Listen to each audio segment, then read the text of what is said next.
Hey, what is going on, you guys? It's your boy Elianoki here, and in today's YouTube video we're going to be checking out Cyberpunk 2077 and the customization system, as well as the first 2 minutes of the Streetkid life path option. Well, the first 2 starting minutes, should I say.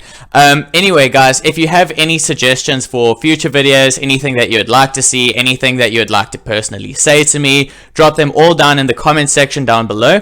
And if you do enjoy this video, please make sure that you like and subscribe. But yeah, without further ado, I would like to present my first YouTube video to you guys. So, oh, by the way, like I just said, it is my first YouTube video, so please don't be too harsh. But all criticism is welcome. So anyway, guys, I hope to see you guys in the future, and enjoy.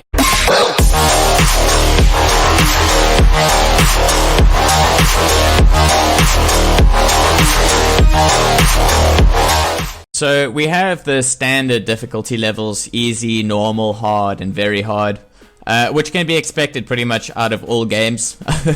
But I'm not a big fan of playing super difficult games, so I decided to go normal for my first playthrough at least. I mean, I might be diving into, I don't know, a hard or very hard playthrough somewhere in the future, but I think for now it was probably best for me to go normal, just so that, you know, I could get a better feel of the game. But also with regards to the life path choices, you have your Nomad, your Street Kid, and Corpo.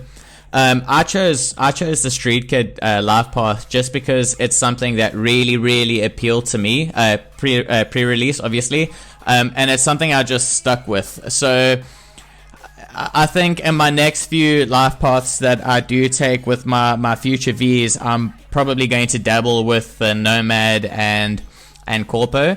But yeah, for my first game, I really wanted to do the Street Kid and see how that story would play out.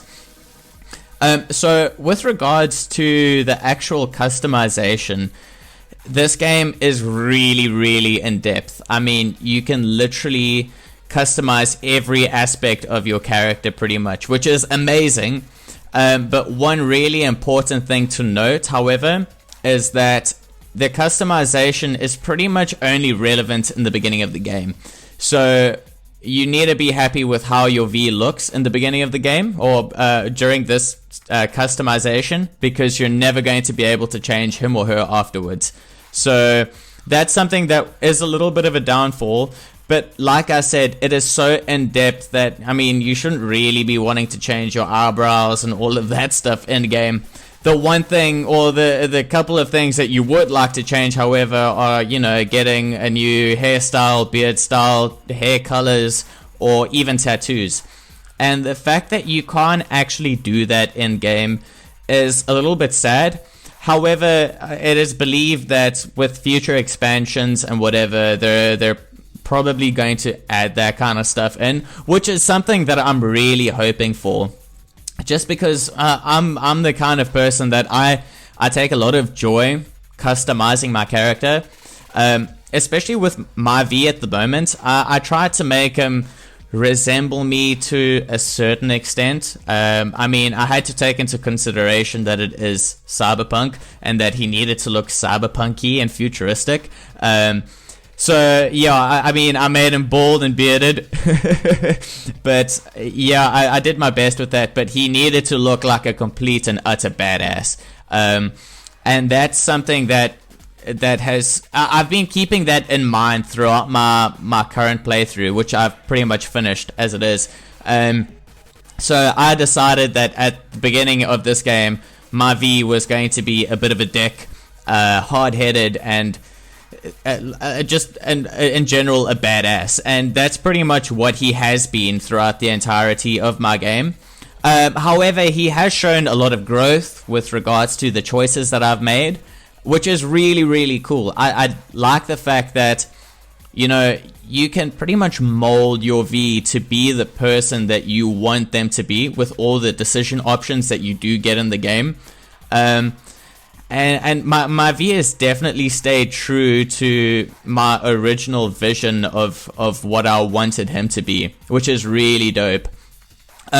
Also, one of the reasons why I am making this video is just to show people that don't have the game or are getting the game soon, you know, what the customization looks like. Because for me personally, that's something that really, really interests me. And the fact that this game is so detailed with it is mind-blowing for me. Like, I really, really love it. But yeah, I mean, the customization, it's so in-depth, and the fact that you can literally customize pretty much everything about yourself is incredible. I mean, they do take it a little bit far with regards to your genitals, because, I mean, you can change that, and that's something that kind of shook me just a little bit. You're gonna see now what I mean, but before we even get to that, yeah, for those of you who are watching this video and have any suggestions on anything like any form of content with Cyberpunk that you want to see in the future, drop a comment down in the comment section below and let me know what you want to see, and then I'll make it happen. But yeah, so with the genital customization, I mean, I must say this game is super inclusive of all genders. I mean, you can remove your nipples if you really like, please. But you know what? You can have a ding dong. You can have a small ding dong, a large ding dong. You can wear boxes, or you could have a vagine. But one thing that is really important to note that I didn't know before customizing my schlong, is that if you choose to have a very open penis and or you know not wearing boxes, whenever you customize your V's clothing in the future, that's all you're gonna fucking see. So if you want to keep it to a little bit more pleasing to the eye, just maybe turn off the genitals, just so that you're not staring at your dude's junk the whole time. But yeah, I mean, there was one occasion where I forgot to put on pants, and I had sold my pants, and then I forgot to put on more pants, and I basically pressed pause, and I just had a face full of cock. So just be careful with that. It's sometimes it's not the most appealing to the eye, but it is really crazy that they did add that feature in. Probably not my favorite, but you know what? It is what it is. And I think it is quite entertaining. So if you look now, we have all the attributes that you start off with in the beginning, and you have 7 points that you can add to them. So you have your body, intelligence, technical ability, cool, and and reflexes. So I mean, all of these are quite pertinent to how you're building your V, which you know what, it's something that you do need to take into account.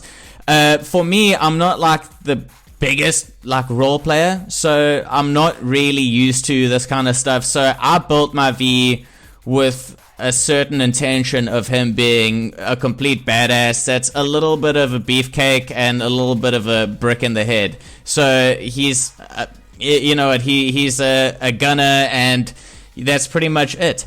Anyway, guys, here is the 2 minutes of how you start off as a street kid, and I hope you guys enjoy.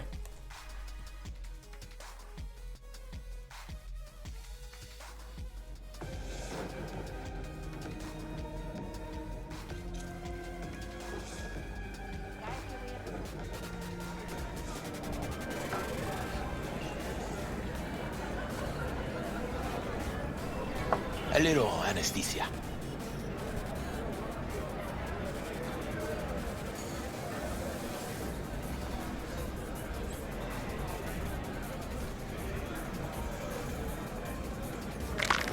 Oh, motherfucker. Everything chill, mano? Some bastard tried to mug me. I handled it. Oh, local guy. You really think somebody local would try to mug me, Pepe? Listen, V, I got a problem. Serious this time. Come on, spin it. What is it now? It's Kirk. I owe him. don't pay by tomorrow, said he'd bust my legs. And he don't joke about that stuff. Got cartels in his corner. You in it with Kirk?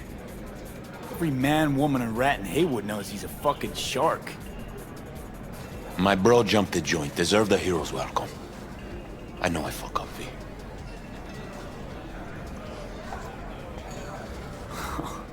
You ever gonna get wise, Pepe? Please tell me your brother's doing all right. Doing his thing, you know. So, can you help? I'll talk to Kirk, but then you're gonna owe me one.